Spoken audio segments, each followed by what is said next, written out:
In this video, I'm going to walk through all of the actions that are allowed to you in the plan portion of the planner in TeamBuildr.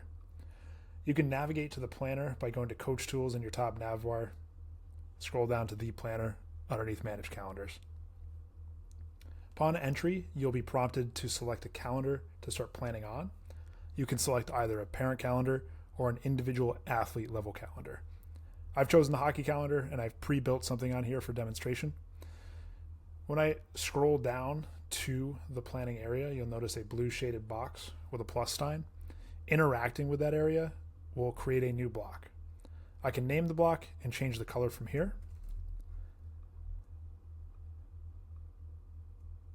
I can hit enter to bring me back into this planning area.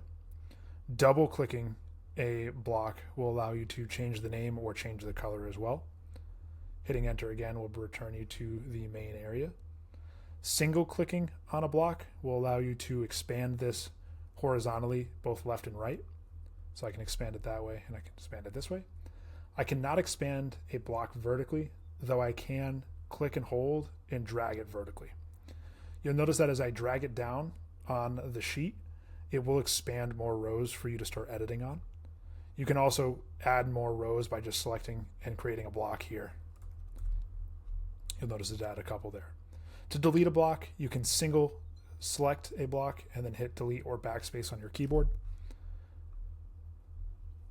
In moving things vertically, if you collide with something above it or below it, it will swap positions from where the item was dragged from. Dragging things left and right will cause a collision if there are things in its way, and it will add it on top of the item you're dragging it to. So you can stack things on top of each other if you drag them horizontally into one another. You'll be met with an indicator to show you how many things are currently on top of each other. So if I were to drag this over here and then drag this on top, you'll notice that count goes to 3.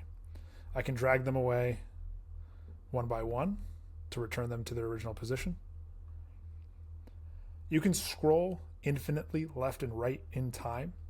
You may run into an area where it will have to load more weeks. You'll notice a blue icon at the bottom loading more weeks, but you can scroll as far forward or as far back in time as you like.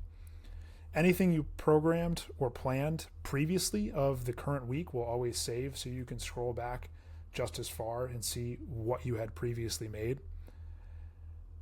As you get further away from the current week in time, the Today button will appear at the top. Clicking that will bring you right back to the most current week. If you don't have a trackpad and can't scroll left and right by using the touchpad itself, you can click the plus arrow or the right or left arrow to move 1 week at a time, or alternatively, you can click and hold to scroll through time as well. These are all the actions that are afforded to you in the plan portion. In another video, we'll review and go over the record notes section.